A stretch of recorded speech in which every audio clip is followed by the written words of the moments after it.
vamos a hablar de los órganos que constituyen el sistema nervioso. El sistema nervioso es un conjunto de estructuras que son muy delicadas y que fácilmente se pueden dañar. Por lo tanto, tienen que estar protegidas por estructuras óseas. En este caso, hay dos estructuras óseas que protegen a los órganos del sistema nervioso central. Uno es la cavidad craneana, donde vemos aquí la bóveda craneana y la base de cráneo que alojan al encéfalo. Y el otro es la columna vertebral, que está dispuesta de tal manera que en la parte posterior forma un conducto donde se ubica la médula espinal. Desde aquí, los nervios espinales salen para inervar a todas las estructuras que están desde el cuello para abajo. En cambio, en la cavidad craneana, una de sus partes, que es el tronco encefálico, tendrá los nervios craneales para recoger la información sensitiva y enviar la información motora a los órganos de la cabeza. Estas dos estructuras entonces protegen al sistema nervioso, la columna vertebral a la médula espinal y la cavidad craneana al encéfalo. Aquí tenemos la columna vertebral, donde se ha retirado el arco posterior y podemos apreciar el conducto raquídeo. Aquí está la médula espinal, pero todos los órganos del sistema nervioso central están protegidos por una membrana que es la meninge. Y hay tres capas de meninges: la meninge más gruesa, llamada dura madre, la aracnoides y la pía madre. En este caso estamos observando cómo la meninge, la dura madre, se va a insertar en el agujero occipital y va a proteger a la médula hasta que salen las raíces, inclusive envolviendo al ganglio espinal dorsal. Aquí vemos el conducto vertebral ocupado por la médula espinal, envuelta por la dura madre. Observamos la región cervical, la región torácica, lumbar, sacra.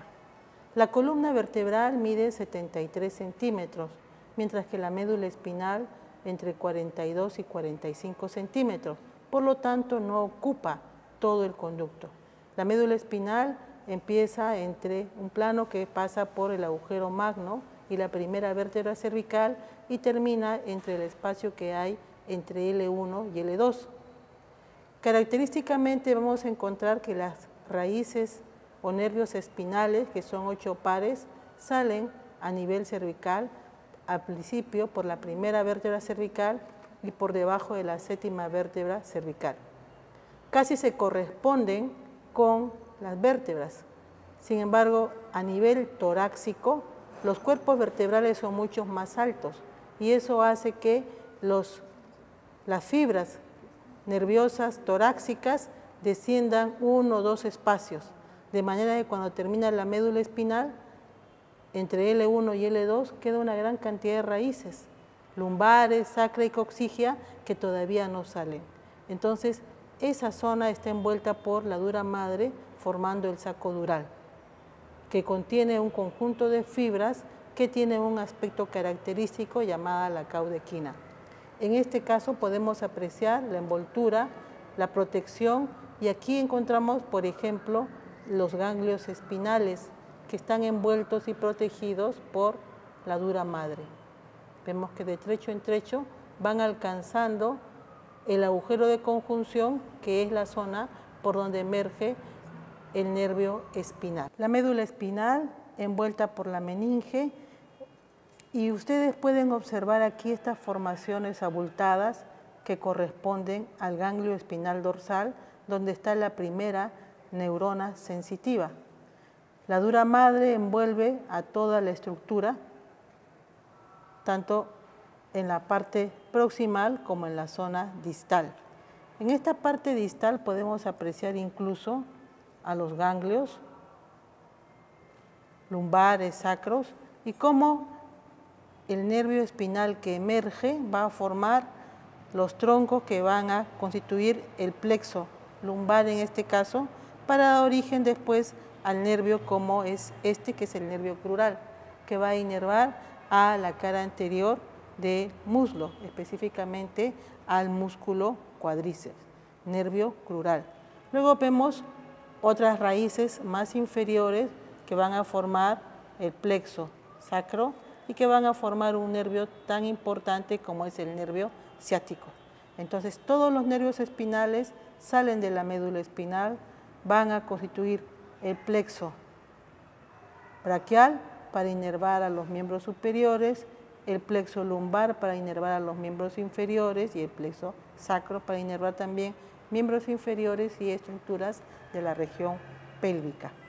Si nosotros levantamos la dura madre, vamos a observar internamente cómo se van a ir poniendo aquí las raíces nerviosas.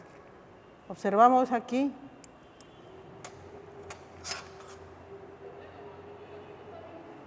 esta estructura, la dura madre, la aracnoides y la pía madre que está adherida a la víscera. Una red de vasos que están por la cara de esta médula espinal y que son dos. Estas son las arterias espinales posteriores que recorren la cara posterior. La médula espinal es una estructura tubular, es una estructura densa que no es uniforme en todo su trayecto.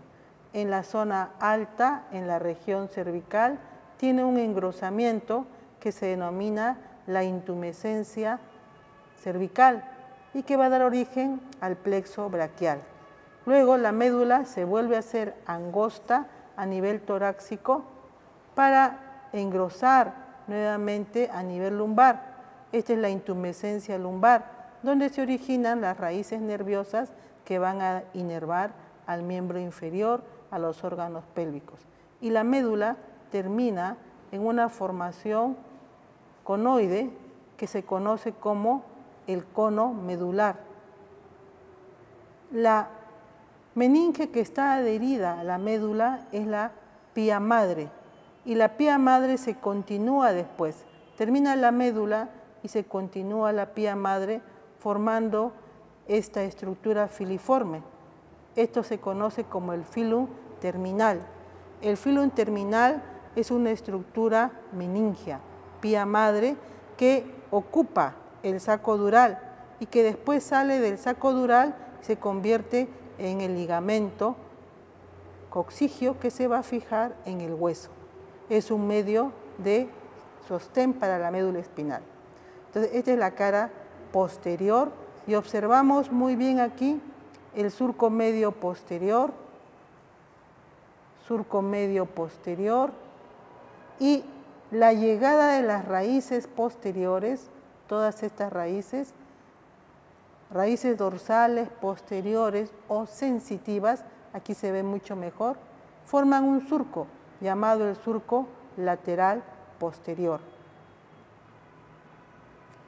En la parte superior también podemos apreciar eso, la llegada de las raíces posteriores.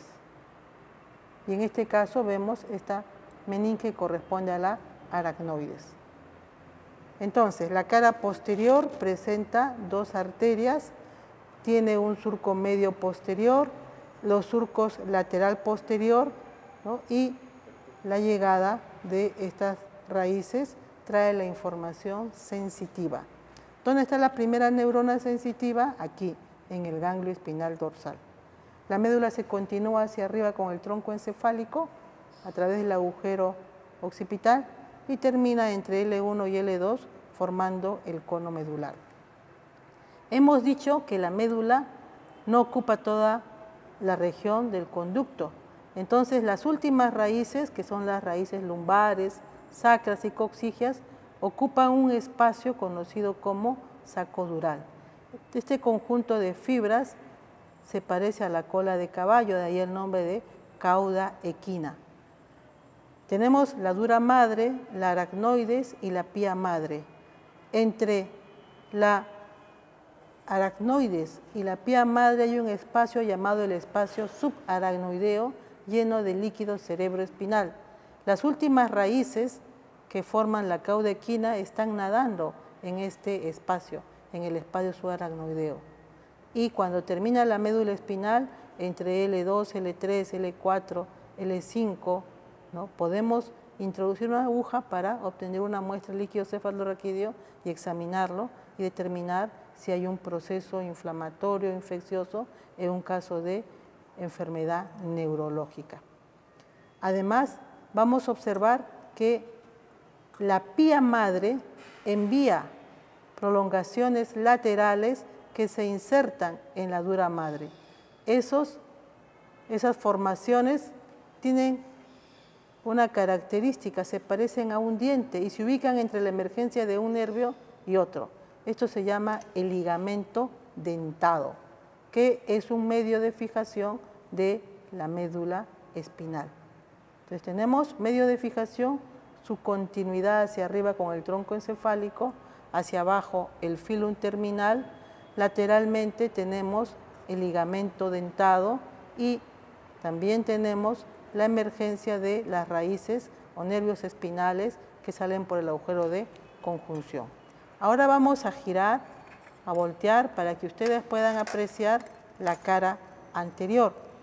La cara anterior se distingue fácilmente, como vamos a ver acá. Ponemos pinza.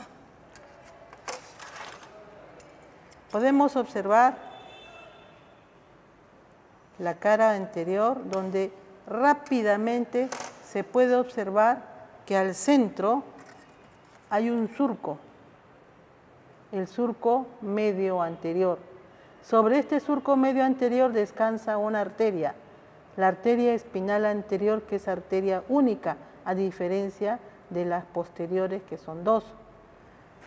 El surco medio anterior tiene paralelo un surco llamado el surco lateral anterior, formado por la emergencia de las raíces anteriores, que son raíces motoras. Nuevamente miren, ahí está. Se ve muy bien entonces la arteria espinal anterior a lo largo de la médula espinal en la cara anterior. Y pueden apreciar también aquí la presencia del ligamento dentado, que se fija muy bien a la dura madre. En este otro preparado de médula espinal podemos apreciar el surco medio posterior y paralelo a él un surco llamado intermedio posterior, que separa el haz de Gall del haz de Burdach. Y luego vemos la llegada de las raíces posteriores. Esta es una región de médula cervical, donde claramente se puede ver que hay mayor volumen, más ensanchamiento. Aquí la médula mide un promedio de 13 a 14 milímetros de diámetro transverso, a diferencia de la médula torácica, que es mucho más delgada. Y luego se vuelve a hacer ancha a nivel de la región lumbar, donde encontramos la intumescencia lumbar. Y finalmente aquí el cono medular y el filum terminal. Si giramos la pieza anatómica, vemos aquí la cara posterior, donde vemos nuevamente el surco medio anterior y descansando allí a la médula, a la arteria espinal anterior. Al lado del surco medio anterior tenemos el cordón anterior a ambos lados y en la zona lateral, aquí el cordón lateral. Si hacemos un corte transversal en un preparado de médula espinal, vamos a observar la posición de la sustancia gris y la sustancia blanca. En este caso hemos cortado un segmento de médula cervical, donde pueden ver aquí el surco medio anterior, el surco medio posterior. Al centro una H más oscura, es la sustancia gris. Tenemos el surco medio posterior. Entonces aquí está el cordón anterior, el cordón posterior, el cordón lateral, las astas posteriores y anteriores de la médula espinal. Y se ve claramente el ensanchamiento, ¿no?, de la médula cervical. Si hacemos un corte en un nivel más inferior en la médula torácica, observamos que tiene una forma casi redondeada, Vemos el surco medio anterior, el surco medio posterior y una H con el asta posterior, las astas anteriores, cordón posterior, cordón anterior, cordón lateral. A pesar de ser una médula torácica con astas pequeñas, podemos apreciar asta anterior, asta posterior, pero la zona lateral presenta las astas laterales que se van a presentar solamente a nivel de la médula torácica, de T1 a L2. Hasta aquí estamos viendo entonces los cortes que se pueden apreciar en la médula cervical y la médula torácica. Esto es el encéfalo. Estamos viendo la cara inferior del encéfalo porque generalmente la meninge, la dura madre que tapiza la base del cráneo, se queda adherida a la estructura. Sin embargo, la cara superior, la bóveda craneana, está pisada también por meninge y esa se puede separar fácilmente y está protegiendo entonces al encéfalo. En esta zona podemos describir que el encéfalo presenta el tronco encefálico, el cerebelo y el cerebro. Dos de estos órganos están en la región infratentorial. Son el tronco encefálico con el bulbo raquídeo, el puente y el mesencéfalo y el cerebelo. Dos órganos infratentoriales que están cubiertos por la tienda del cerebelo. Y por encima de ellos está el cerebro, formado por el diencéfalo y los hemisferios cerebrales. En esta estructura podemos reconocer un gran surco profundo que es la cisura interhemisférica, un surco que va en sentido horizontal que es la cisura de Silvio. Aquí vemos el lóbulo frontal, los lóbulos temporales. En la región del lóbulo frontal, en la cara inferior, vemos este tracto nervioso. Es el bulbo olfatorio, que es la zona ensanchada, y luego está la cintilla olfatoria, descansando sobre el surco olfatorio. Luego vemos la vía visual, el nervio óptico y luego una formación semejante a una H, que corresponde en este caso al quiasma óptico. Y hacia atrás, la vía visual se continúa con la cintilla óptica. Entonces, nervio óptico, quiasma óptico, cintilla óptica. Y aquí vemos la conexión con la glándula hipófisis. En la región del tronco encefálico podemos distinguir la presencia de las arterias. La arteria vertebral que ingresa a la cavidad craneana después de salir del conducto que está formado en los agujeros de las apófisis transversas. Arteria vertebral de un lado, arteria vertebral de otro lado. Como ustedes pueden ver, no siempre son simétricas. Muchas veces una es más grande y otra más pequeña. Las dos arterias vertebrales ingresan a la cavidad craneana por el agujero occipital y prácticamente en la zona de unión del bulbo con el puente se reúnen formando el tronco basilar. Y el tronco basilar se separa en dos ramas terminales que son las arterias cerebrales posteriores. Estas estructuras van a formar el sistema vértebro-basilar que va a irrigar al tronco encefálico y al cerebelo. Vemos además aquí la cara anterior del bulbo, la protuberancia y el mesencéfalo, y el cerebelo en su cara inferior. Para verlos mejor tenemos que cortar las estructuras. En este encéfalo se ha hecho un corte medial. Podemos observar en el corte sagital que se ha separado la gran comisura que une ambos hemisferios cerebrales, que es el cuerpo calloso. Notamos el pico, la rodilla, el cuerpo y el rodete o esplenio del cuerpo calloso. Podemos distinguir aquí la cara interna del hemisferio cerebral, el corte medial del tronco encefálico, el cerebelo y el diencéfalo, que no se ve en los otros en las otras estructuras.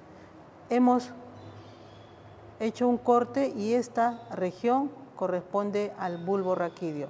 La cara anterior, la cara posterior. El surco bulbo protuberancial separa el bulbo del puente y el surco pontomesencefálico separa el puente del mesencéfalo. En la cara anterior se reconocen estructuras como la pirámide, el surco basilar, los pedúnculos cerebrales, tanto en el bulbo, en el puente como en el mesencéfalo. La cara posterior del tronco encefálico está cubierta por el cerebelo. Se mantiene unido por 3 tractos de sustancia blanca que son los pedúnculos cerebelosos inferiores que van del bulbo al cerebelo, los pedúnculos cerebelosos medios que van del puente al cerebelo y el pedúnculo cerebeloso superior que va del mesencéfalo al cerebelo. Queda un espacio acá, una cavidad que se llama el cuarto ventrículo. El piso está formado en su mitad inferior por la cara posterior del bulbo y en su mitad superior por la cara posterior de la protuberancia. El techo está formado por este velo medular superior o válvula de Biot-Savart, por la tela coroidea, por el cerebelo y en la parte inferior por el velo medular inferior o válvula de Tarín. Este es el cuarto ventrículo, una cavidad que se encuentra entre el tronco encefálico y el cerebelo. En la parte superior, entre la región del mesencéfalo, la calota y el tegmentum, hay un conducto que se llama el acueducto de Silvio, que va a comunicar el cuarto ventrículo con el tercer ventrículo. Vemos además aquí el cerebelo, que presenta el vermis cerebeloso y la zona lateral, el hemisferio cerebeloso, con una cara superior, una cara inferior, una cara anterior.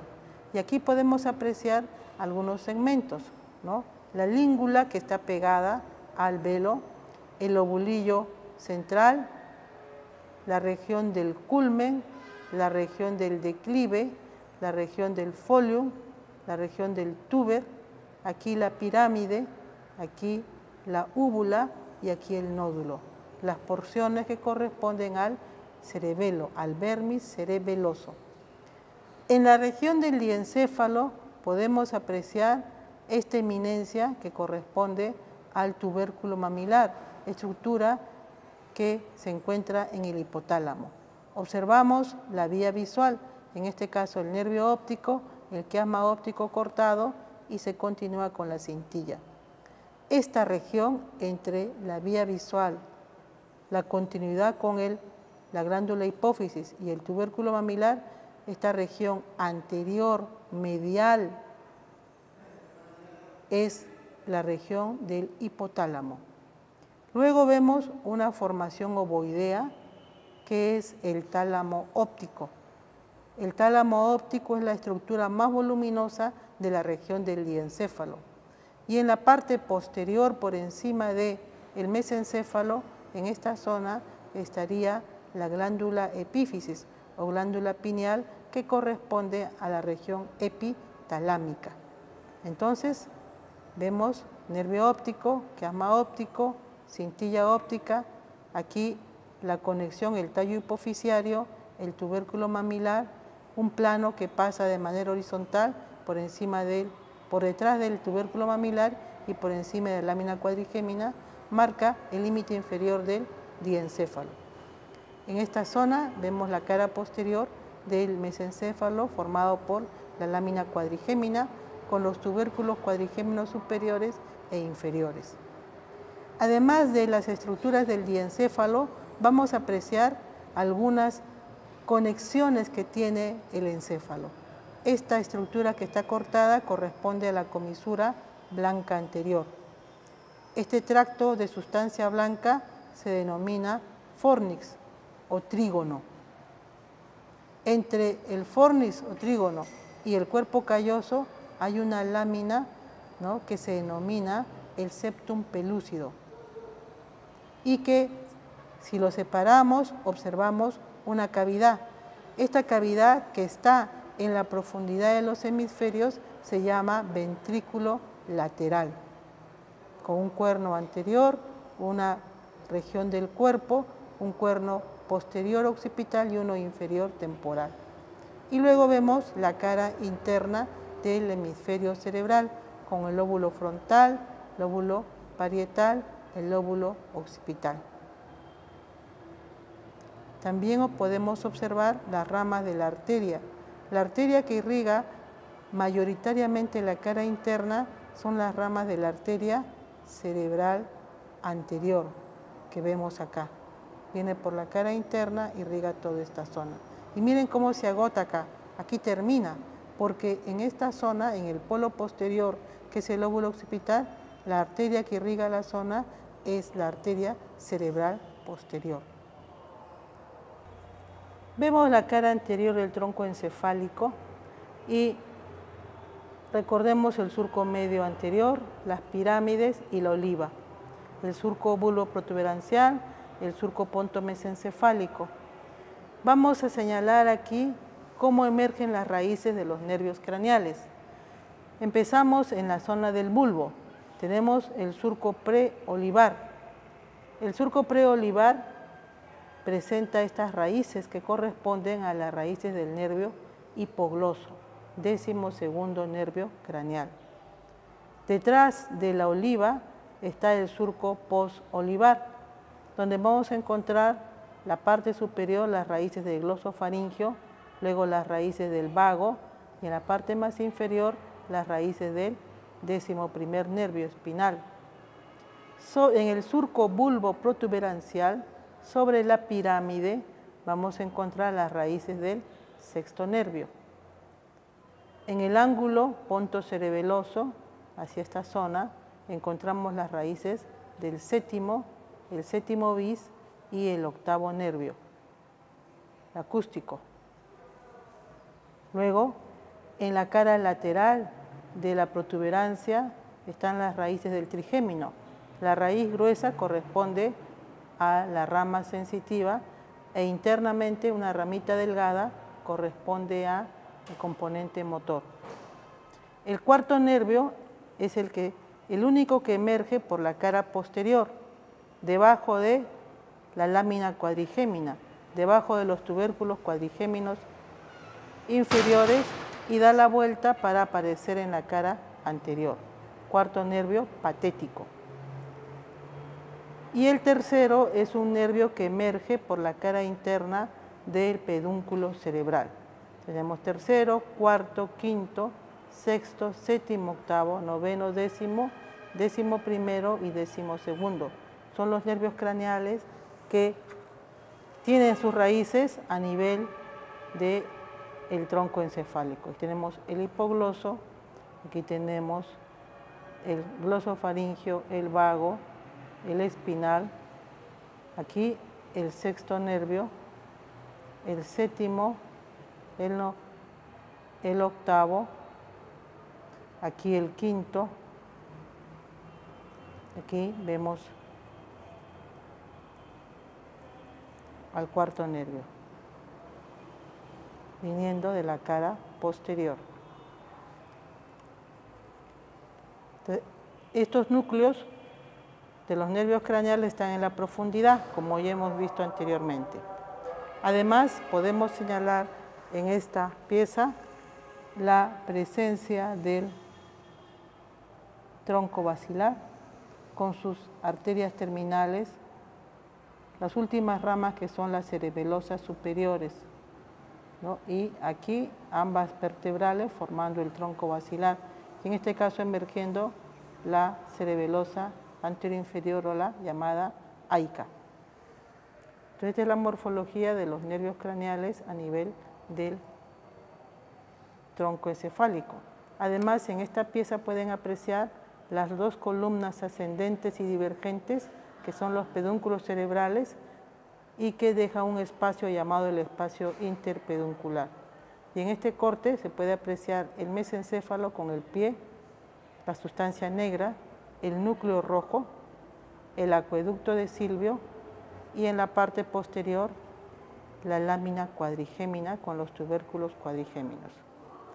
En la cara posterior del bulbo y la protuberancia, el piso del tercer ventrículo, con la masa o clava en la parte inferior, el haz de Gold, el tubérculo cuneiforme, el haz de Burda, el óbex o cerrojo, el surco medio. Aquí se ve muy bien el trígono del hipogloso. Por fuera, el trígono del vago. En el ángulo, el ala blanca externa o área vestibular, la eminencia teres o eminencia redonda, la porción denominada eminencia media. Y acá, esta zona oscura corresponde al locus ceruleus. A ambos lados, los pedúnculos cerebelosos superiores. En la zona lateral ya hemos visto aquí la oliva, y en esta zona la masa o clava, el tubérculo cuneiforme, y en esta área estaría el tubérculo ceniciento de Rolando, que corresponde a la prominencia que hace la raíz espinal del trigémino. Tenemos al cerebelo, un órgano infratentorial que tiene la forma de un corazón de naipe francés. Este órgano presenta una cara superior, una cara inferior, una cara anterior. Está unido al tronco encefálico por los pedúnculos cerebelosos superiores, al mesencéfalo, por los pedúnculos cerebelosos medios, al puente, y por los pedúnculos cerebelosos inferiores, al bulbo raquídeo. Característicamente presenta una serie de láminas que se denominan folias.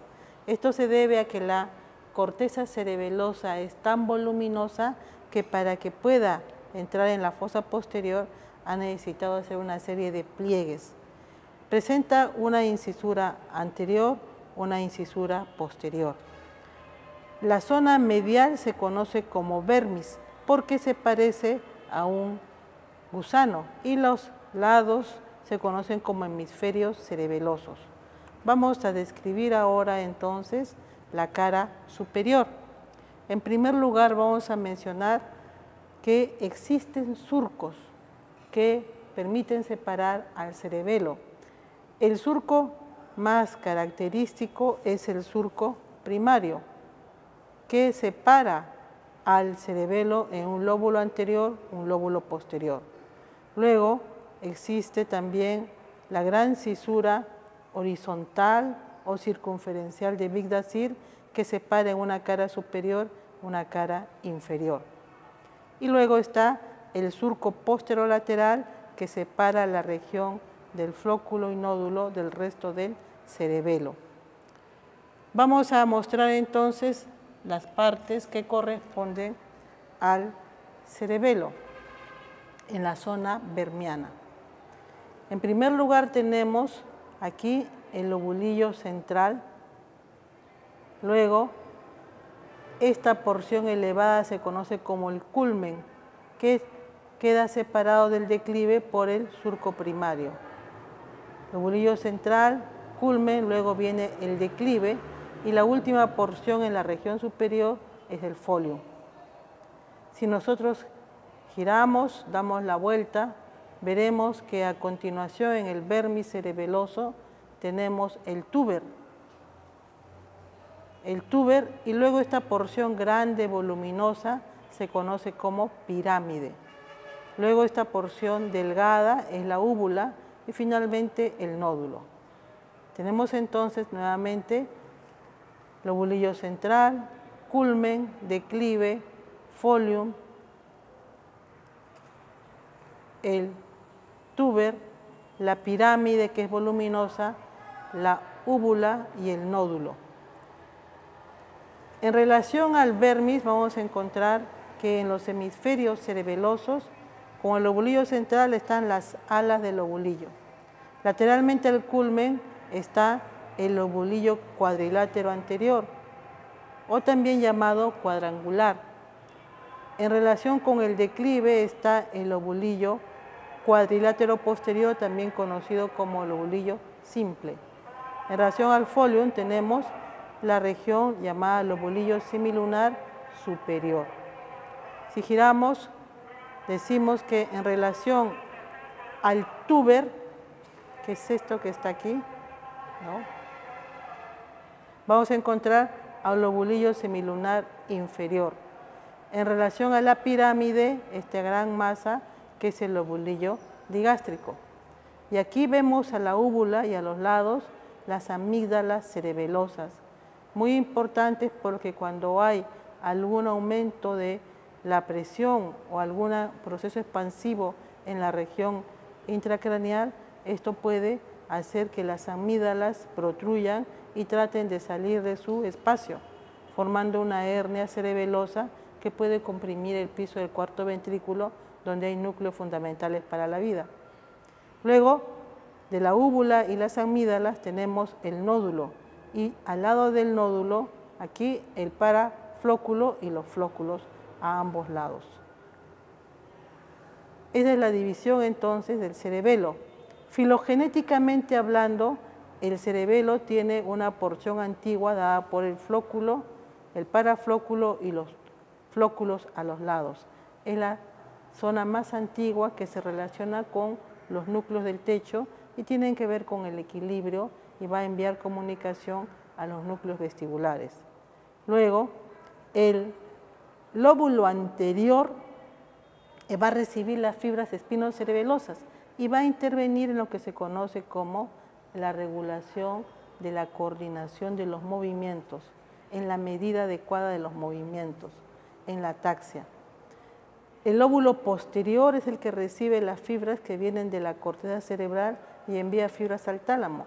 Va a intervenir en lo que conocemos como el aprendizaje motor. Toda esta parte superficial es corteza cerebelosa y en la zona profunda está la sustancia blanca. Esta es la cara anterior. Aquí vamos a encontrar el lobulillo central, aquí el velo medular superior y detrás de él la língula. Aquí los pedúnculos cerebelosos superiores, los pedúnculos cerebelosos medios y en esta zona está el nódulo. A los lados del nódulo debe estar aquí la válvula de Tarín. Este espacio que queda aquí es el cuarto ventrículo. El piso del cuarto ventrículo habíamos mencionado que correspondía a la protuberancia y al bulbo en su cara posterior. El techo está formado por el cerebelo, el velo medular superior y el velo medular inferior o válvula de Tarín, que es el espacio, este es el cuarto ventrículo. Esta es la morfología entonces del cerebelo.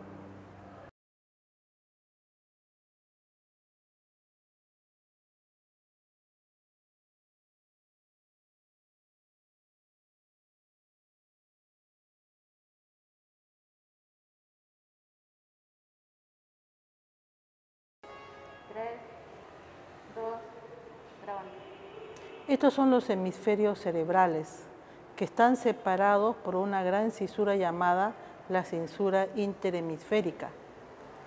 Tiene un polo anterior frontal, un polo posterior occipital. Presenta un borde superior, borde lateral, un borde interno y va a presentar una cara medial, una cara lateral, una cara inferior. Para poder estudiar adecuadamente las caras de los hemisferios cerebrales debemos cortar el cuerpo calloso, que es la gran comisura que une ambos hemisferios cerebrales. Y ahí hemos cortado el cuerpo calloso y podemos apreciar el pico del cuerpo calloso, la rodilla, el cuerpo y el rodete o esplenio. Así se puede ver la cara interna, que es una cara totalmente aplanada, a diferencia de la cara lateral, donde vemos que hay una convexidad. La cara lateral presenta un borde superior, un borde lateral, polo anterior frontal, polo posterior occipital.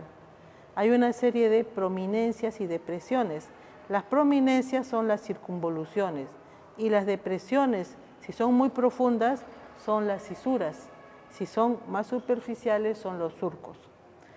Para poder separar adecuadamente y estudiar este hemisferio cerebral, ubicamos las cisuras más importantes. Hay una cisura que prácticamente está dividiendo en dos zonas la región de la cara lateral. Es la cisura vertical o cisura central, también conocida como cisura de Rolando. Característicamente parte a nivel del surco de la cisura horizontal, pero no llega a cortarlo, no se encuentra. Esta es la cisura de Rolando. No llega, miren, no llega, llega acá al borde superior, pero no llega a la cisura horizontal. Ese es uno. El segundo pliegue importante es la cisura horizontal o cisura de Silvio, que como ustedes ven tiene una dirección de adelante hacia atrás y de abajo hacia arriba.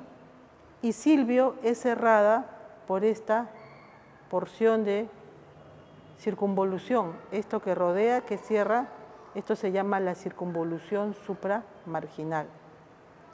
La cisura de Silvio presenta ramas ascendentes, como por ejemplo esta que ven acá en la zona anterior.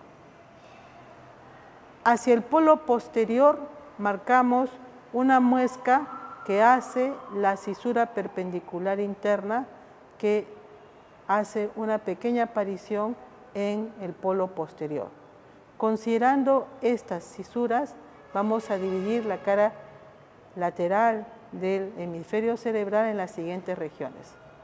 La zona que está por delante de la cisura de Rolando, por encima de la cisura de Silvio, es el lóbulo frontal. La zona que está detrás de la cisura de Rolando y por encima de Silvio es el lóbulo parietal. Luego, si prolongamos la muesca que hace la cisura perpendicular externa, la prolongamos hacia abajo, tenemos el lóbulo occipital. Y todo lo que queda por debajo de la cisura de Silvio es el lóbulo temporal. Entonces tenemos lóbulo frontal, lóbulo parietal, lóbulo occipital, lóbulo temporal. Si separamos los labios de la cisura de Silvio, al fondo vamos a encontrar otro lóbulo, que es el lóbulo de la ínsula. Ahora vamos a marcar la división del lóbulo frontal. Todo este es el lóbulo frontal. ¿Qué vamos a marcar? Vamos a marcar los surcos. Paralelo a la cisura de Rolando, hay un surco que va también en sentido ascendente, vertical. Como está por delante de Rolando, se llama surco pre-rolándico o pre-central. Tenemos entonces la cisura de Rolando, surco pre-rolándico. Y hay dos surcos que van en sentido horizontal, el frontal superior y el frontal inferior. Lo marcamos 1 y 2. Y así tenemos delimitado entre la cisura de Rolando y el surco prerolándico la circunvolución frontal ascendente. Circunvolución conocida como área motora primaria. Circunvolución frontal ascendente. Por encima del surco frontal superior encontramos a la circunvolución frontal superior. Entre el surco frontal superior y el surco frontal inferior encontramos la circunvolución frontal media. Y el surco frontal inferior y la cisura de Silvio separan la circunvolución frontal inferior. Circunvolución frontal ascendente, circunvolución frontal superior, circunvolución frontal media, circunvolución frontal inferior. Y aquí hay que tener en cuenta tres cosas. Esta rama de la cisura de Silvio, que asciende hacia el lóbulo frontal, permite delimitar en la circunvolución frontal inferior tres regiones. Esta es la rama, una. Esta es la otra porción. y finalmente esta porción. Entonces, las dos ramas de Silvio permiten delimitar en la circunvolución frontal inferior la porción orbitaria, la porción triangular, la porción opercular. Tres zonas importantes, especialmente en el hemisferio izquierdo, que van a tener que ver con el lenguaje. Esto es el lóbulo frontal, circunvolución frontal ascendente, circunvolución frontal superior, media e inferior, dividida en tres partes: porción orbitaria, triangular y opercular. Muy bien. Dejamos el lóbulo frontal y nos vamos ahora al lóbulo parietal.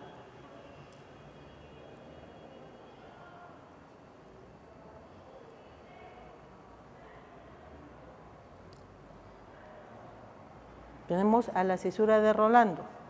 Entonces, por detrás de Rolando hay también otro surco que va en sentido vertical. Este surco corre entonces así. Y hay además otro surco que va en sentido horizontal, que va a separar la región parietal. Tenemos aquí entonces, este es el surco post-rolándico o post-central, ¿no? Y luego tenemos el surco interparietal. De manera que vamos a reconocer en el lóbulo parietal un área entre la cisura de Rolando y el surco postrolándico. Es la circunvolución parietal ascendente, también conocida como área sensitiva primaria. Por encima del surco interparietal está la región parietal superior y por debajo del surco interparietal vamos a encontrar a la región parietal inferior. Tenemos entonces lóbulo parietal, circunvolución parietal ascendente, área sensitiva primaria, circunvolución parietal superior, circunvolución parietal inferior. Con la salvedad además que aquí está la circunvolución supramarginal que rodea a la cisura de Silvio. El lóbulo occipital presenta una serie de pequeños surcos no muy constantes, por lo que lo vamos a denominar lóbulo occipital. Nada más. Ahora pasamos al lóbulo temporal. Por debajo de la cisura de Silvio. Por debajo de la cisura de Silvio vamos a encontrar dos surcos que van en sentido horizontal. El surco temporal, perdón. Vamos a buscar. El surco temporal superior y el surco temporal inferior. Estos dos surcos permiten delimitar la circunvolución temporal superior, circunvolución temporal media, circunvolución temporal inferior. El lóbulo temporal entonces presenta circunvolución temporal superior, circunvolución temporal media, circunvolución temporal inferior. De estas, la región de la cara superior de la circunvolución temporal superior, esta de acá, corresponde al área auditiva primaria, área 41 y 42 de Brodmann. Y el tercio posterior de esta circunvolución, la zona más posterior, corresponde al área de Wernicke, área de comprensión del lenguaje.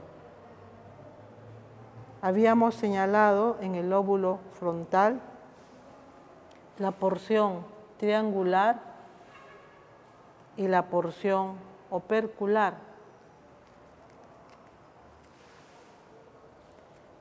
La porción triangular y la porción opercular van a ser denominadas área motora del lenguaje o área de Broca.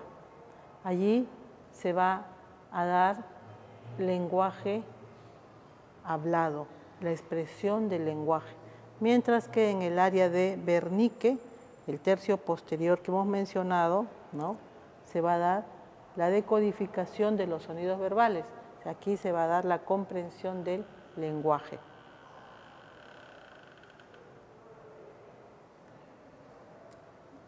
Además de lo que hemos mencionado, el lenguaje tiene una característica especial. Es un constructo que realizamos a lo largo de la vida. Por lo tanto, la calidad del lenguaje depende de cuánto hemos aprendido. Y si bien hablamos del área de Wernicke, hablamos del área de Broca, hay áreas que enriquecen la capacidad de respuesta, la capacidad de comprensión, de análisis y de dar una serie de respuestas mucho más complejas.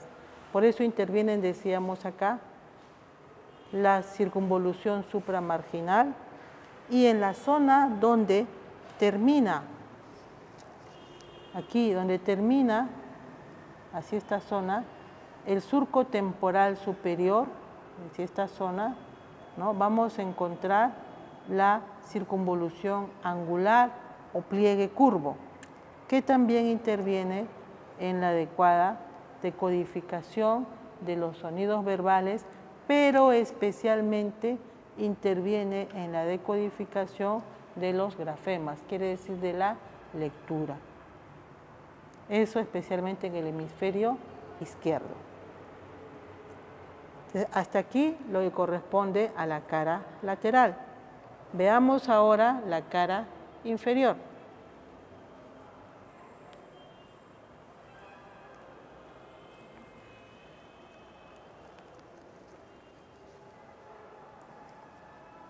La cara inferior presenta el polo anterior, el polo posterior occipital, el polo anterior frontal, cara lateral, cara medial. La zona que nos va a servir de punto de división es esto, la cisura de Silvio. La cisura de Silvio marca un tercio, o un cuarto, mejor dicho, anterior y 3/4 posteriores. Este cuarto anterior corresponde al lóbulo frontal. Esta es la cara del lóbulo frontal que descansa sobre la órbita. Por lo tanto, se denomina la región fronto-orbitaria. Detrás de él está la región temporo-occipital sin que exista una línea clara de división. Región temporo-occipital. ¿Qué vamos a ver aquí? La cara interna, la cisura interhemisférica. Este surco que ven acá se llama el surco olfatorio. Y recordarán que sobre este descansa el bulbo y la cintilla olfatoria. Por fuera de él están 1, 2 y 3, un surco que tiene forma de H o de cruz, se llama el surco cruciforme. Tenemos entonces aquí el surco olfatorio, el surco cruciforme, y en esta región se delimita la circunvolución recta entre la cisura interhemisférica y el surco olfatorio y las circunvoluciones orbitarias, medias, laterales, intermedias. Luego está la región temporo-occipital. Este es el polo temporal y aquí, marcando una división entre la región profunda, el arquicórtex, está el surco del hipocampo. Este es el borde lateral y aquí se delimitan dos surcos. Un surco que viene de la parte externa. Se denomina el surco temporo-occipital externo y me separa la cara inferior de la circunvolución temporal inferior del resto. Y está el surco temporo-occipital interno. En la parte profunda aquí tenemos al surco del hipocampo. Se limitan dos circunvoluciones. Entre el surco temporo-occipital externo y el surco temporo-occipital interno tenemos a la circunvolución temporo-occipital externa, que es toda esta zona, hasta la zona posterior, también conocida como circunvolución fusiforme. Y entre el surco temporo-occipital interno y el surco del hipocampo está la circunvolución temporo-occipital interna, que es toda esta zona.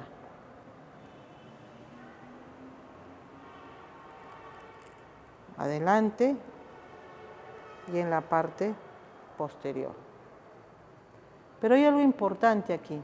Esta porción es tan larga que podemos dividirla en una zona, una mitad anterior y una mitad posterior. La mitad anterior se conoce como la circunvolución parahipocampal, porque está al lado del hipocampo.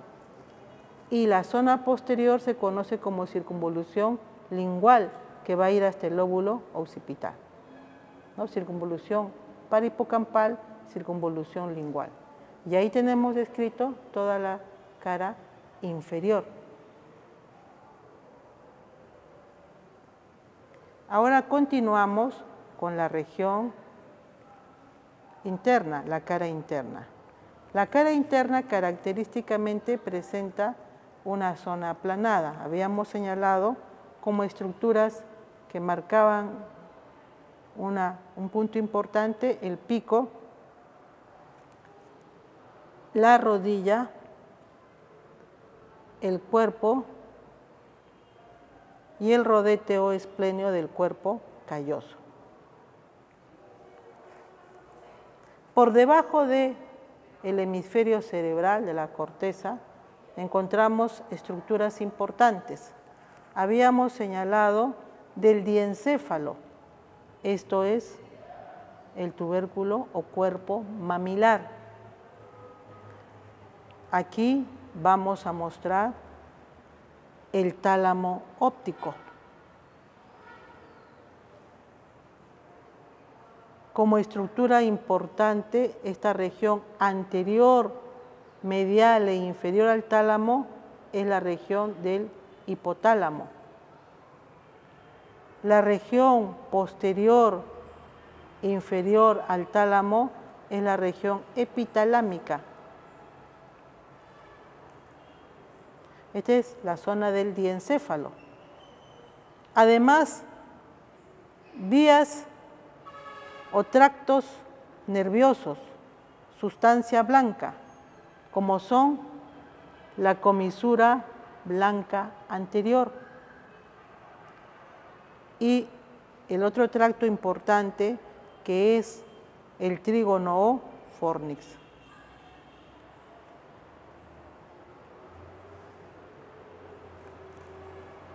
Nuevamente, pico, rodilla, cuerpo, rodete o esplenio del cuerpo calloso, por debajo de él estructuras diencefálicas, como son el tubérculo mamilar, la región hipotalámica, todo esto es hipotálamo, el tálamo óptico, la región epitalámica, la comisura blanca anterior, el trígono o fornix. Y vemos todavía un resto del septum pellucidum que separa ambos ventrículos laterales. Si levantamos esto, vamos a ver estructuras de los ganglios basales. Vista esta estructura, retiramos los alfileres para poder apreciar la cara interna del hemisferio cerebral. Alrededor del cuerpo calloso está el surco del cuerpo calloso.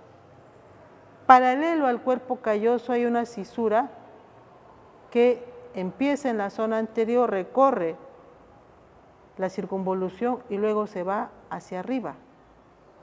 Esta cisura se llama cisura calloso marginal. Viene y luego se va hacia arriba. Es la cisura calloso marginal. Marcamos entonces la cisura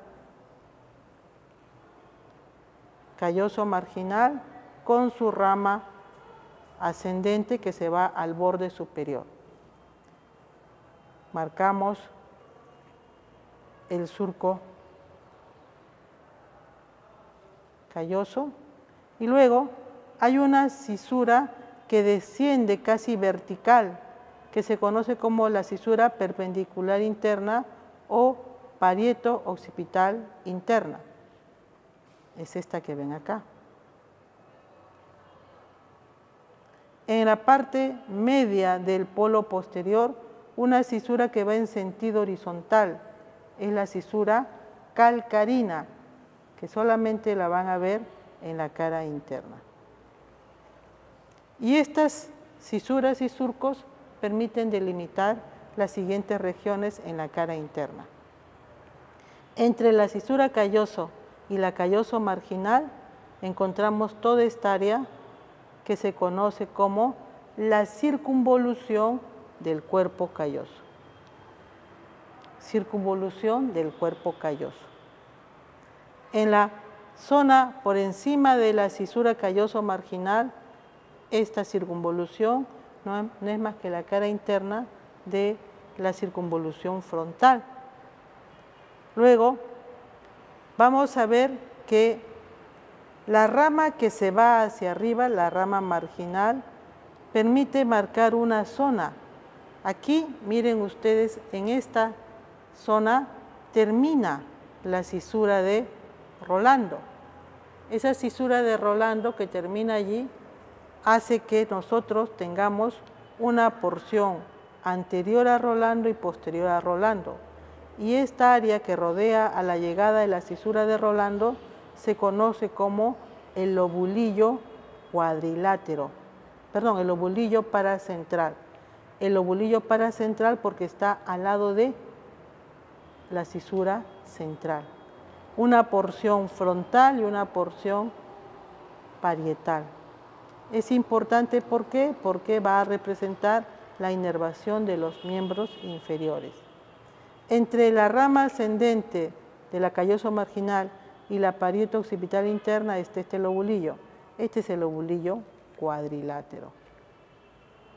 Y luego, en la parte posterior, ¿no?, lo que queda entre la perpendicular interna y la cisura calcarina, encontramos a la región conocida como la cuña. ¿Qué es esto? En la cara interna tenemos la circunvolución del cuerpo calloso, la circunvolución frontal, cara interna, el lobulillo paracentral con una porción frontal y una parietal, el lobulillo cuadrilátero, la cuña.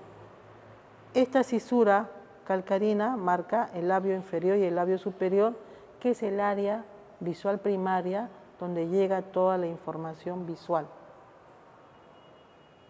Entonces, esta es la cara interna del hemisferio cerebral. Este es un corte coronal del hemisferio cerebral, un corte que pasa a nivel de los tubérculos mamilares y se denomina corte de Charcot. En él vamos a establecer, en primer lugar, la cara interna, la cisura interhemisférica, la cara lateral, la cisura de Silvio, la cara inferior, el lóbulo temporal, en este caso el lóbulo parietal. Notamos la gran comisura que une ambos hemisferios, que es el cuerpo calloso. La corteza cerebral con su serie de pliegues, con las circunvoluciones. Esta cisura de Silvio permite entrar al fondo al lóbulo la ínsula. Y esto es el lóbulo temporal con su cara lateral, cara inferior. ¿Qué vamos a apreciar? La sustancia blanca subcortical y los núcleos de la base y el tálamo óptico. Marcamos entonces que las áreas de sustancia blanca son el cuerpo calloso. La sustancia blanca subcortical. Este núcleo redondeado, voluminoso que ven acá, corresponde al tálamo óptico.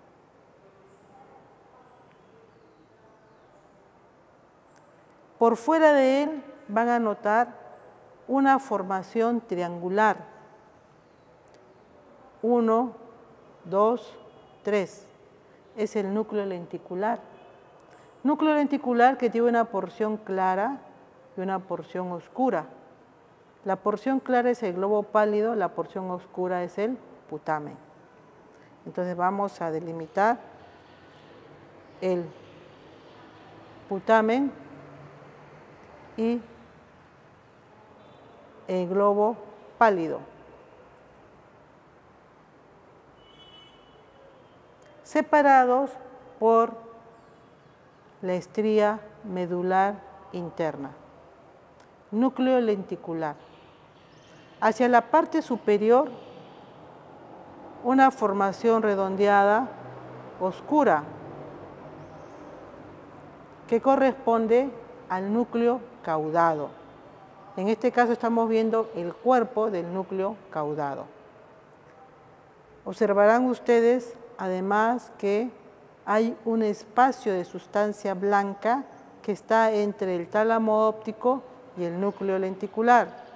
Tálamo óptico, núcleo lenticular. Este conjunto de fibras que está pasando por aquí se llama cápsula interna. La zona de la cápsula interna. Luego vemos el lóbulo de la ínsula, la corteza, pero entre el putamen y la corteza del lóbulo de la ínsula hay una línea grisácea que corresponde a un núcleo. ¿Cómo se llama ese núcleo? Es el claustro o antemuro. Lo vamos a señalar acá. Claustro o antemuro. Entre el putamen y el claustro o antemuro hay una línea de sustancia blanca. Si esto es la cápsula interna, esto se llama la cápsula externa. Debido a que es muy delgada, la marcamos acá. Por fuera del claustro antemuro y la corteza de la ínsula, encontramos otra línea de sustancia blanca. Eso se denomina la cápsula extrema. Cápsula extrema.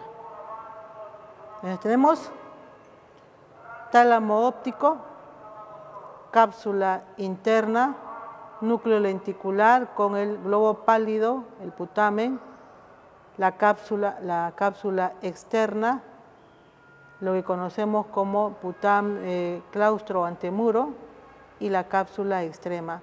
Y luego el lóbulo de la ínsula, que es la sustancia gris que vemos en la parte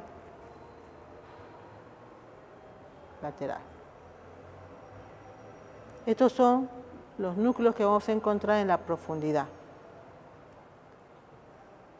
En la parte inferior del lóbulo temporal hemos visto la cara lateral, la cara inferior, pero habíamos hablado que por dentro había una estructura muy antigua, que es la zona más antigua del cerebro.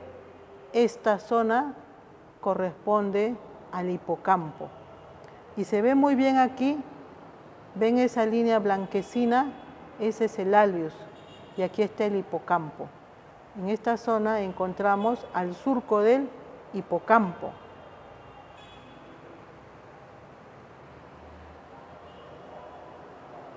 Surco del hipocampo, y el hipocampo propiamente dicho, ¿no? Es esa estructura que vemos acá. Y esa línea blanquecina es el alveus. Hacia la parte interna, entonces vemos lo que se conoce como la parte más profunda, que se denomina formación del hipocampo, la zona más antigua del hemisferio cerebral. Esto es la cara que se ve, los elementos que se ven en un corte coronal llamado corte de Charcot. Ahora vamos a pasar a ver el corte transversal, conocido como el corte de Fletching. Hacemos un corte que pasa entre el cuerpo calloso, tanto en la zona de la rodilla como en el esplenio. Y vamos a ubicar aquí el polo anterior, frontal, el polo posterior occipital, la cara interna, la cara lateral.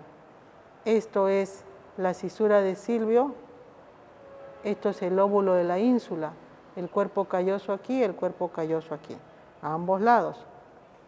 La zona anterior y la zona posterior.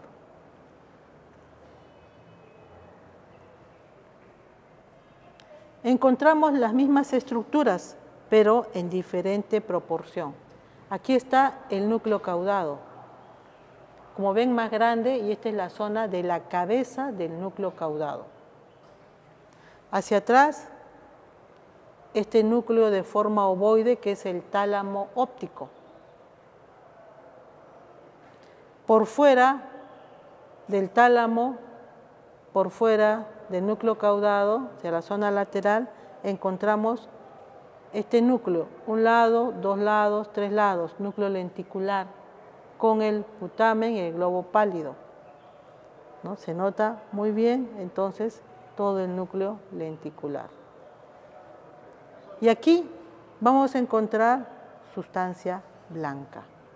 Ya hemos señalado, por un lado, el cuerpo calloso, la zona anterior y posterior, y entre el núcleo, la cabeza, el núcleo caudado y el núcleo lenticular está la cápsula interna. ¿Pero qué parte? El brazo anterior de la cápsula interna. El brazo anterior de la cápsula interna entre la cabeza, el caudado y el núcleo lenticular. Entre el tálamo óptico y el núcleo lenticular está el brazo posterior de la cápsula interna. Y entre el brazo anterior y el brazo posterior encontramos la rodilla de la cápsula interna. El brazo posterior está formado por fibras que van del tálamo óptico a la corteza cerebral, pero también está allí el haz córtico-espinal, mientras que en la rodilla está el haz córtico-nuclear que trae la información motora voluntaria para los núcleos, los nervios craneales, de ahí que también se denomine haz geniculado a este tipo de fibra. Por fuera del núcleo lenticular, nuevamente encontramos este núcleo, el claustro o antemuro, se ve como una línea oscura, el claustro antemuro. Y nuevamente vamos a hablar de la cápsula externa entre el núcleo lenticular y el claustro antemuro, y la cápsula extrema entre el claustro antemuro y el lóbulo de la ínsula. Parte más externa es el lóbulo de la ínsula. El núcleo caudado, entonces, es la cabeza acá, pero como es un núcleo que tiene una forma curva, como una coma, además de encontrarlo ahí, vamos a encontrar también la cola hacia la parte posterior, ¿no? Aquí observen ustedes el septum pellucidum, el trígono, y este espacio que ven aquí es el ventrículo lateral, el cuerno anterior, entre los tálamos el tercer ventrículo, y en esta zona el trígono del ventrículo lateral.